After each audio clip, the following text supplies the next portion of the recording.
So we're going to get started today, and our first speaker, who is also going to introduce herself. I think it's best that our wonderful advocates do this instead of me trying to plow through a bio. Is Stephanie Bozarth, who's a patient advocate from the National MPS Society, and today she's going to talk about limited access to specialists in private insurance networks. Let's welcome Stephanie. Hi. Thank you so much, and I'm really honored to be here today. I want to really start out by making a statement. I want to tell you first of why I'm here. My daughter Annabelle, which is now 8 years old, but by her 4th birthday, running, jumping, and playing slowed as excruciating pain and exhaustion had taken over her body. She is about 1 in 600 in the U.S. with MPS IVA. There is no cure. Soon after her diagnosis, I joined the National MPS Society. It is a 501c3. They fund about $500,000 in peer-reviewed grants each year on research.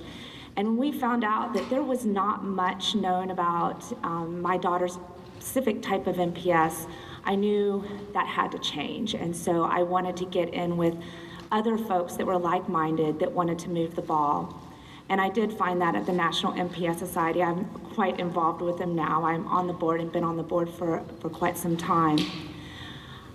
They also provide services to families and support through extraordinary experiences, also travel, scholarships. We have an annual family conference to bring families together. As many of us know, when you have a rare disease, it's pretty unusual that you're going to find someone else within a short radius that also has that disease.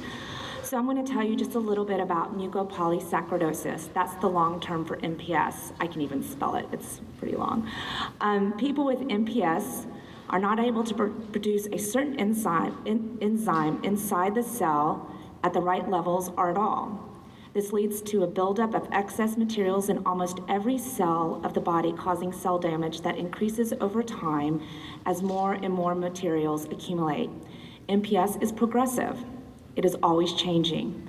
This means that we know, families, that the detrimental health impacts will get worse over time.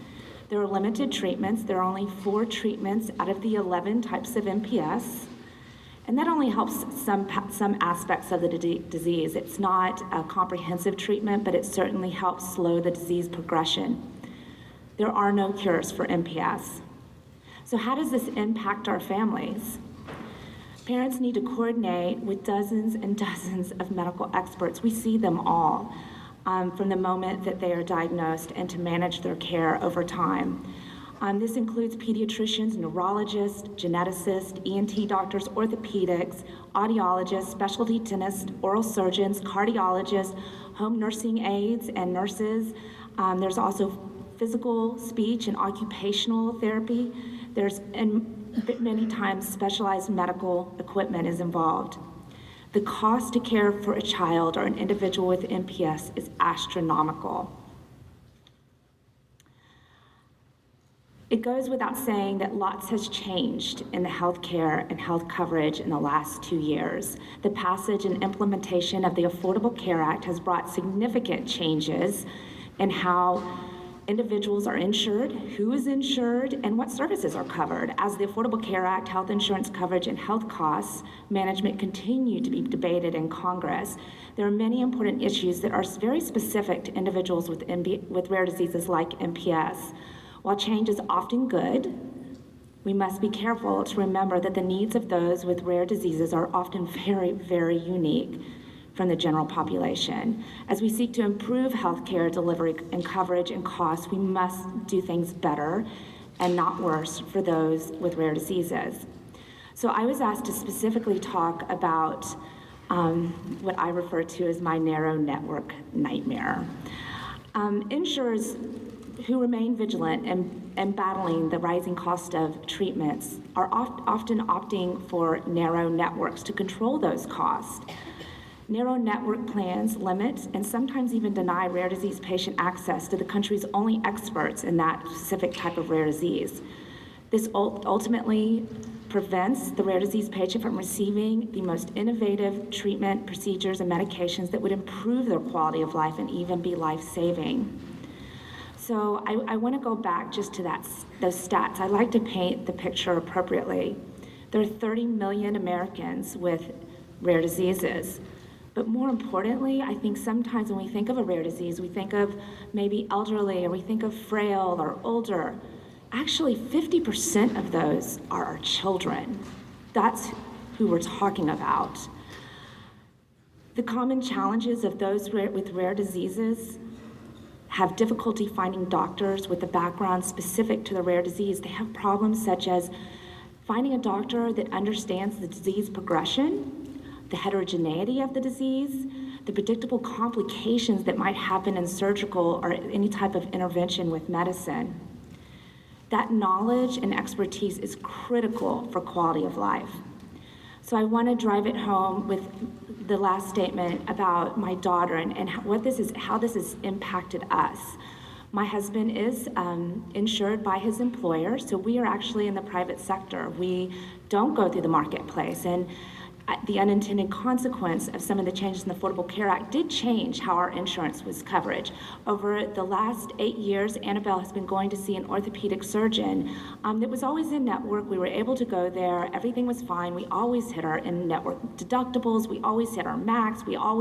Because she had so many medical surgical needs because of her bone disease was severe.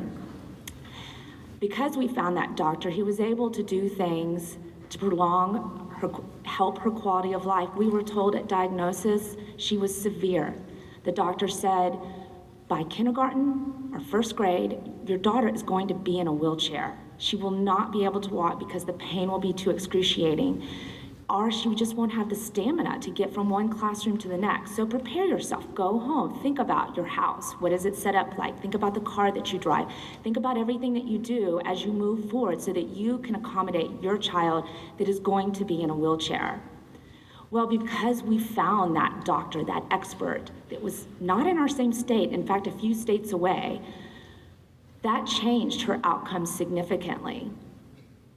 What we had is a picture of being in a wheelchair. We actually now have a child that she's had to have her hips reconstructed.